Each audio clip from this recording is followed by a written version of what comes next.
Le pêcheur marche vite. Ses pieds nus se hâtent sur les cailloux. C'est que le soleil n'est pas encore levé et le matin est frisquet. L'homme grimpe dans la barque qui se balance à la surface de la mer, s'assied sur le petit banc de bois. Les rames plongent dans l'eau, la barque s'éloigne de la plage. Chaque matin, dans l'aube fraîche, le pêcheur part au large lancer son filet. Chaque matin, il répète les mêmes gestes en silence. Chaque matin, il ramène dans des seaux de couleur les poissons qu'il vend sur la place du village.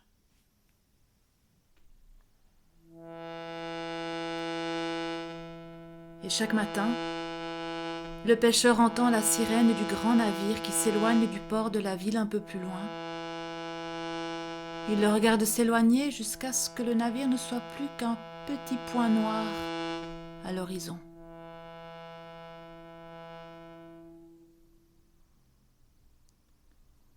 Une fois le marché terminé, le pêcheur rentre à la maison. Il retrouve sa mère qui est restée là, qui a réparé les filets, qui a préparé le repas, qui s'est occupée du potager, qui a nourri les poules. Le pêcheur vit avec sa mère dans cette maison proche de la plage de sable et de cailloux depuis toujours. Le fils avec sa mère, la mère avec son fils. Et comme elle n'a que lui, et comme il n'a qu'elle, il reste là. Il reste là, même si parfois l'envie le prend de découvrir ce qu'il y a plus loin, au bout de l'horizon.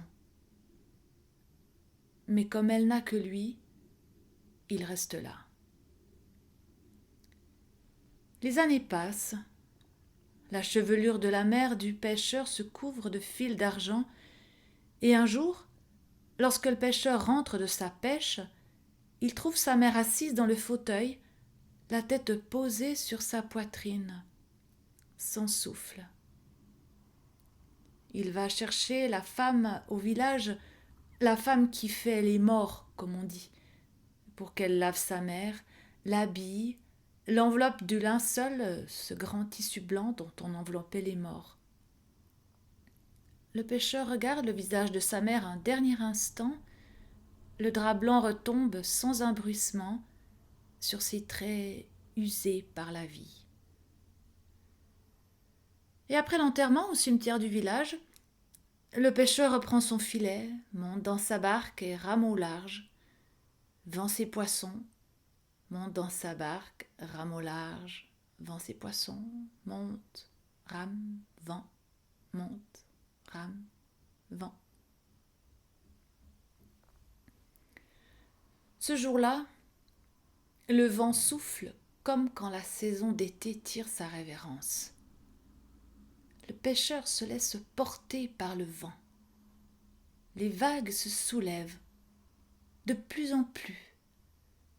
La barque monte et descend sur la houle jusqu'au moment où, dans le creux de la vague, le pêcheur ne voit plus l'horizon. Alors, la pluie se met à tomber, drue, glacée. Le pêcheur se recroqueville au fond du bateau, se laissant porter par la tempête. Il ne sait pas combien de temps, il ne sait pas combien de temps il reste là, à se laisser porter, à monter, à descendre sur la houle. Des heures plus tard, le vent se calme et le soleil apparaît. Non loin du bateau, il y a une terre. Le pêcheur rame jusqu'à la rive, il accoste. Et accroché au rocher, flambéant, fendu en deux, un grand navire immobile rouille. Le pêcheur marche jusqu'au navire. Il monte sur le pont. Il glisse. Il descend dans les moteurs, s'accroche à la balustrade de l'escalier, entre dans la salle à manger. Il admire les tapis à présent recouverts de mousse. Il caresse les lustres en terre vernie. Il ramasse des morceaux de vaisselle en porcelaine. Ça sent l'humidité. Ses doigts sont moites. À l'arrière du navire, une porte close. Le pêcheur tente de l'ouvrir, mais la porte résiste. Il pousse de toutes ses forces. Elle cède. Il entre. Le pêcheur se trouve dans la cabine du capitaine. Une table avec une chaise fixée au sol, petite fenêtre, un lavabo, une armoire, un lit, et au-dessus du lit, un cadre de bois avec à l'intérieur le portrait d'une jeune femme. Dès que le pêcheur regarde le visage de la femme dans le tableau, il se sent regardé par la femme. Il s'assied sur la chaise et regarde longuement le portrait. C'est comme si elle le regardait aussi. Alors l'homme décroche le cadre avec le portrait à l'intérieur, ressort du navire et l'emporte dans son bateau. Il navigue plusieurs jours avant de retrouver sa plage, sa maison, son village. Et quand il arrive chez lui, le pêcheur fixe le tableau au mur en face de la chambre à coucher. La femme semble le suivre du regard dans tous ses déplacements. Et la vie reprend. Avant le lever du soleil, le pêcheur sort, pieds nus. Il rame au large, pêche, vend ses poissons, rentre à la maison. Là, il raconte à la femme comment était le vent, quel poisson il a vendu, les dernières nouvelles du village. Un jour, il apporte un cadeau à la femme du portrait, des jolis cailloux qu'il a ramassés sur la plage. Et le lendemain, un coquillage nacré. Et puis, le jour d'après, des fleurs. Et chaque jour, il dépose les cadeaux sur une minuscule table ronde qu'il a placée devant le tableau. Et chaque jour, il lui parle. Et chaque jour, il accomplit désormais toutes les tâches que sa mère accomplissait sans ressentir la moindre fatigue. Il est enjoué, il est heureux, il n'est plus seul. Un jour, à son retour de la pêche, l'homme trouve un repas prêt sur la table de la cuisine. Dans la maison, personne. Il demande à la femme du portrait si elle a vu quelqu'un, comme si elle pouvait lui répondre. Le portrait lui sourit comme toujours. Le lendemain, au retour de la pêche, le bois a été rentré. Le jour suivant, les filets déchirés sont réparés et soigneusement pliés devant la remise. L'homme ne prend pas le temps de manger. Il marche jusque chez la plus vieille femme du village, celle dont on dit qu'elle connaît les mystères de la vie. Elle l'attend. Il lui raconte ce qui lui arrive. La vieille femme pose sa main sur la jambe du pêcheur, comme une mère pose la main sur la jambe de son fils lorsqu'elle lui révèle un secret. Et elle lui dit ce qu'il doit faire. Le lendemain matin, le pêcheur monte dans sa barque comme tous les matins. Mais quand il a dépassé la crique, il contourne les rochers, rame en direction du rivage, accoste, attache son bateau, marche en direction de sa maison et reste bien caché. Et lorsqu'il voit la porte d'entrée de sa maison, il s'accroupit derrière un arbuste et attend. Pas longtemps. Voilà que la femme du portrait sort de la maison, s'étire au soleil et entre dans le poulailler. Puis elle revient, elle va dans la remise, en ressort avec un sarcloret et un panier et disparaît sur le chemin qui conduit au potager. Alors le pêcheur bondit hors de sa cachette, se précipite dans la maison, décroche le cadre de bois vide sur le mur en face de la chambre à coucher, enferme le cadre dans la remise, ferme la porte à clé, met la clé autour de son cou et retourne à son bateau. Et peu avant midi, comme tous les jours, le pêcheur revient à la maison. La femme du portrait est debout dans la cuisine. Où as-tu mis mon cadre ? Tu veux repartir ? La femme ne répond pas. Reste, tu seras bien ici. La femme s'assied. L'homme prend une assiette. Il la remplit de poissons, de pommes de terre fumant et la tend à la femme. Puis il se sert, s'assied en face de la femme et ils mangent, l'un en face de l'autre, les deux, sans parler. Le soir, l'homme se couche dans son lit, tout contre le mur, et il dit à la femme : « Si tu veux, viens. »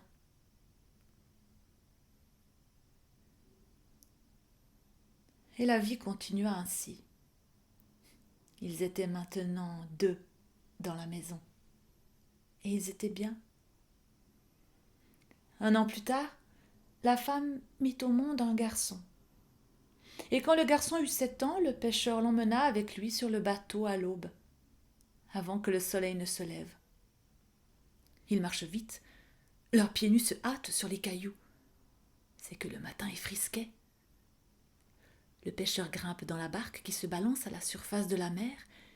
Il tend la main à son fils qui grimpe à son tour, et tous deux s'assoient sur le petit banc de bois. Les rames plongent dans l'eau, la barque s'éloigne de la plage. Chaque matin, le pêcheur et son fils partent ensemble au large, lancer leurs filets chaque matin. Ils répètent les mêmes gestes en silence chaque matin. Ils ramènent dans des seaux de couleur les poissons qu'ils vendent sur la place du village. Et chaque matin, lorsque l'enfant entend la sirène du grand navire qui s'éloigne du port de la ville un peu plus loin, chaque matin, il pose sa main sur le bras de son père et il regarde le bateau s'éloigner jusqu'à ce qu'il ne soit plus qu'un petit point noir à l'horizon. Quand il sera grand, oui, quand il sera grand, il sera capitaine d'un navire comme celui-là. Il voyagera loin, il découvrira les mers du monde. Quand il a 15 ans, le fils du pêcheur connaît les vents, les courants, les nuages qui annoncent la pluie, les étoiles pour naviguer la nuit. Quand il a 15 ans, le fils du pêcheur se fait engager comme marin dans un grand navire au port. Marin, les années passent et le voilà capitaine. Le fils du pêcheur vogue désormais sur les océans du monde. Et entre 2 étapes, il vient voir ses parents et repart.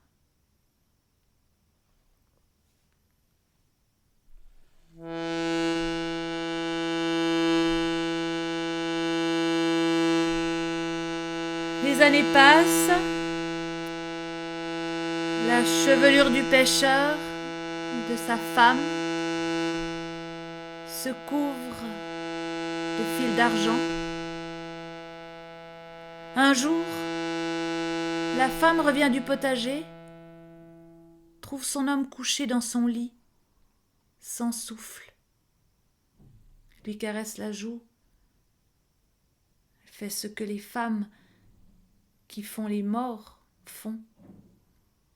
Elle prépare le drap blanc, elle lave le pêcheur. Et là, elle voit autour du cou de l'homme la clé de la remise, fermée depuis toutes ces années, la remise derrière la maison. Elle détache la clé, elle va derrière la maison, elle introduit la clé dans la serrure, elle ouvre la vieille porte. Et là, dans l'obscurité, le cadre, son cadre, couvert de poussière. Elle prend le cadre, elle l'essuie de la paume de sa main, elle l'emporte dans la maison et le remet à sa place sur le mur.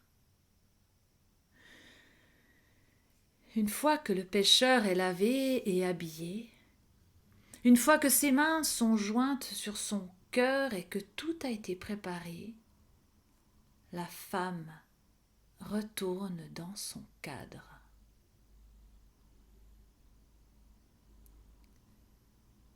Quelques jours plus tard, le fils du pêcheur revient visiter ses parents.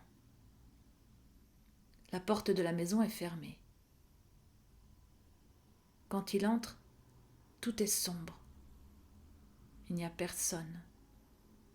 Il pousse la porte de la chambre à coucher et il découvre son père, étendu sur son lit, des coquillages tout autour de son corps, des fleurs à peine fanées entre ses mains, des bougies consumées aux 4 coins du lit.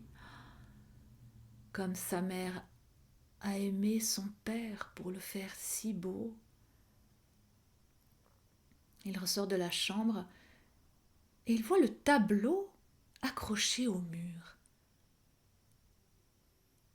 Un portrait de sa mère.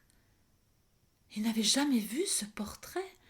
Il ne savait pas que son père, dans leur jeunesse, avait fait peindre ce portrait.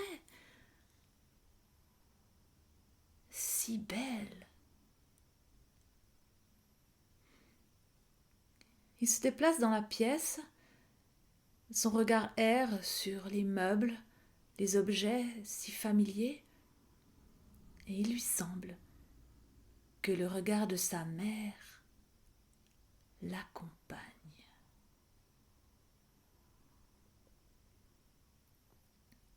Lorsque le fils du pêcheur repartit le lendemain, il décrocha le cadre du mur et emmena le portrait avec lui. Dans sa cabine de capitaine sur le grand navire, il fixa le tableau au-dessus de son lit. Et c'est ainsi que, voyageant sur les océans de ce monde, il vécut toute sa vie sous le regard souriant de sa mère.